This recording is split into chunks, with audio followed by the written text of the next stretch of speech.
I'm doing a study and a semi-book review of Discover Your God-Given Gifts by Donna and Katie Fortune. At the top of page 38 of this book, it says, "We hope you will share the teachings of this book with friends, relatives, group studies, your pastor or flock if you are the pastor, and anyone else you think could be helped. So that gives me permission to teach this study." I did this study as a student several years ago at the church that I was attending at the time.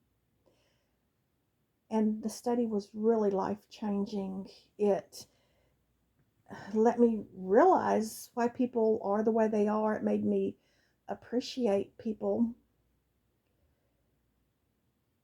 And I really loved the study so much so that when the class was over, I ordered the book and I read the book even though I knew what was in it because I had just gotten done doing the study. But the study that I did in the classroom was so fun, and reading the book was so fun. So I hope this series will be just as life-changing for you as it was for me, and I hope it will be just as fun for you as it was for me. And I'm going to do this study podcast style so that there won't be anything in it that's personal to me. In case anybody wants to use a study in the future, it'll be there. So enjoy.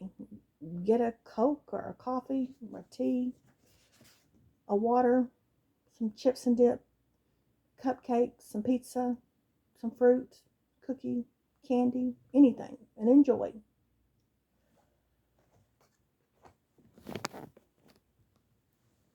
And even if you've already done this study, or you're already familiar with these gifts, or you've already read this book,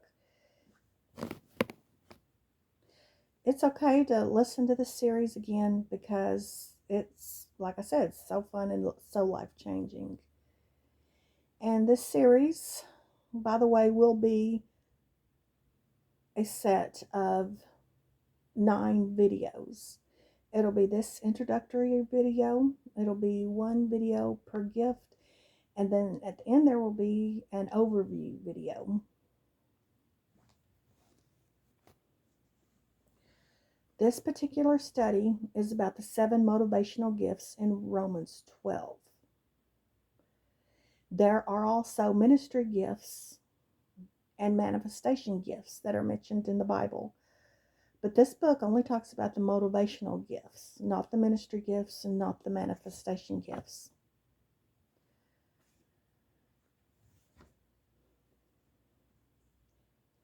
Concerning these motivational gifts, everybody has at least one strong gift. Most people have 2 strong gifts. Some people have 3.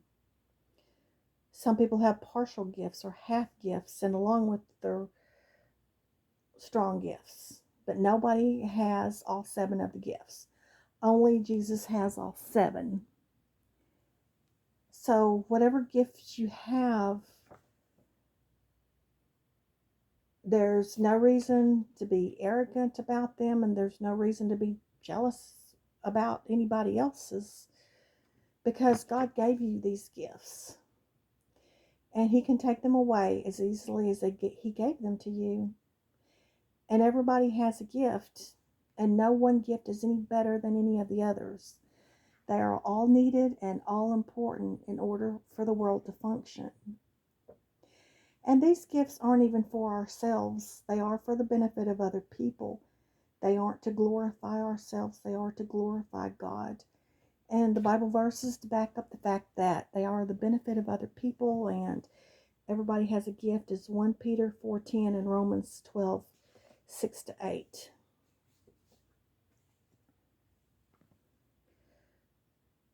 We do function comfortably within the gift that we are given by God. But sometimes we do have to function outside of our comfort zone, outside of our gifts. And I will be giving you examples of those when I discuss each particular gift. And like I said earlier, this book is really life-changing. It makes me understand and appreciate other people. Even when people are children, you can see their gifts. They act within their gifts. This explains why one particular child might prefer to be outside making friends with the whole neighborhood, and that same child's sibling might prefer to stay inside and read a book and be alone, and both kids are okay. There's nothing wrong with either one of them. That's just one example, and there'll be many more examples. But yes, we all have different gifts. That's why we're different. When the authors did research for this book, they studied people with each of these 7 gifts, and they found that people of each of these gifts have similar characteristic traits. People with this gift have these traits, people with this gift have these traits, and so on and so forth.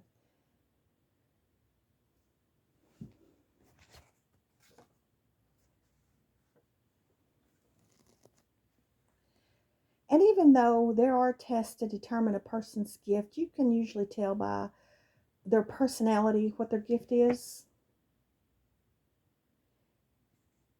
And I think most of us know what our gifts are before we even take the tests. And we can usually determine in a child what their gifts are. And until a person comes to Christ, their gifts are not full blown.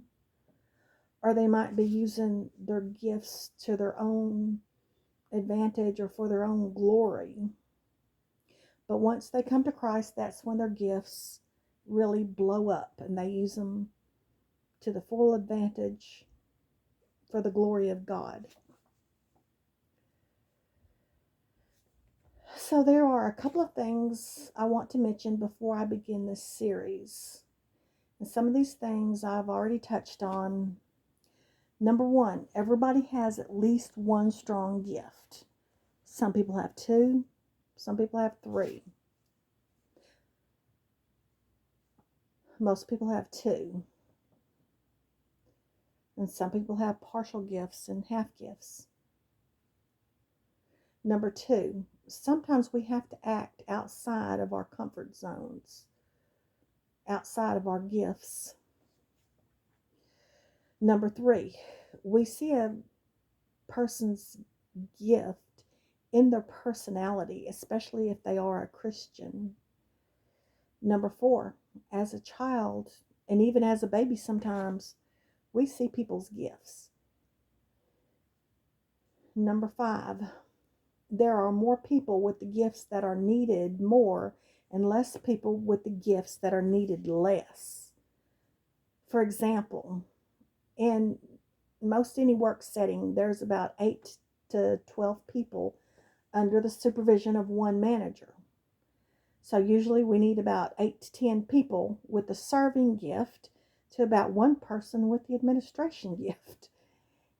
And those numbers probably aren't exactly correct, but the point is there are a lot more people with the serving gift than there is with the administration gift. Isn't that cool? God's economy is so perfect. It looks like He created all the people He needed for each particular function. And the administrators aren't any better or any more special than the servers. Everybody's gift is needed. Everybody's gift is equally important and equally valuable. Number 6, interesting fact. The authors were giving a lecture about these gifts. And at the end of the lecture, a group of researchers came to them and told them that they were studying personality types. And they came up with 9 different types, but 2 of them could be combined into some of the others. And those 7 types were the exact type that the authors had been given the lecture about the same 7 types that were in the Bible. These secular researchers found those same 7 personality types when they were studying humans. So they found what was in the Bible the whole time. Isn't that so cool?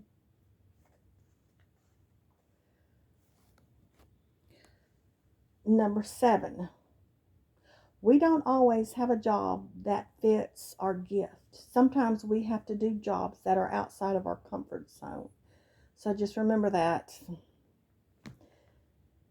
Number 8, I have a couple of theories. Now, my theories are not in this book. They're just my theories. I have a theory why some people have one strong gift, some people have 2, and some people have 3. The people who have 3 strong gifts, I think the other 4 gifts they're really horrible in. And those people who have one strong gift, I think those other 6 gifts they're good at. They're pretty good at. So if you take the tests and you only have one strong gift, you're going to score pretty high in those other 6 gifts. And if you have 3 strong gifts and you take the test, you're going to score pretty low in those other 4 gifts.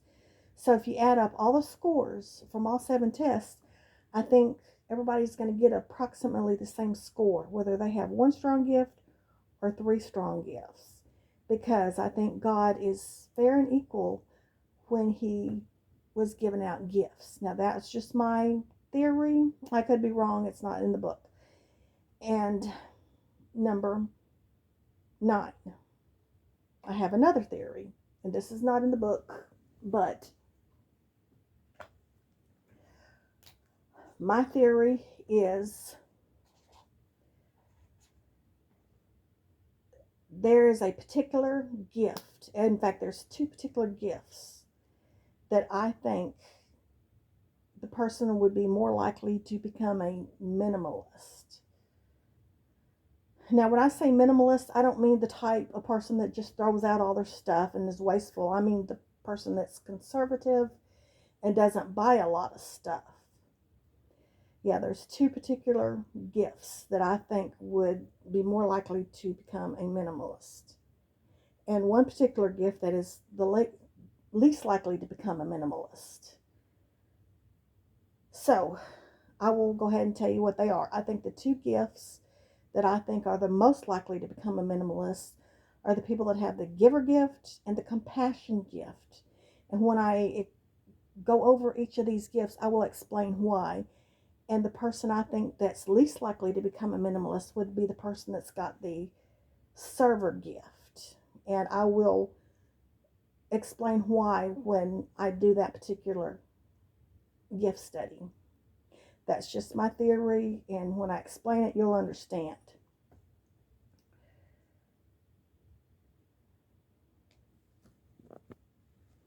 So this concludes the introduction. So after this, like I said, we will have a presentation on each of the gifts individually, one presentation for each gift.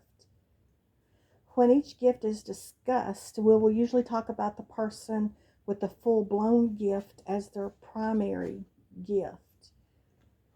For example, the classic full-blown server whose primary gift is serving, the classic full-blown giver whose primary gift is giving, and so on and so forth.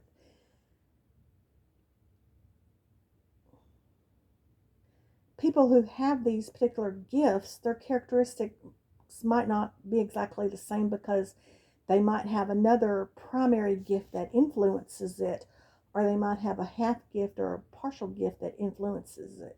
So that's why I'm saying we will normally just talk about the person who has just this one particular gift as their primary classic gift. So that's all for the introduction and the first gift that I will talk about is the perceiver. So I will see you next time and we will discuss the perceiver.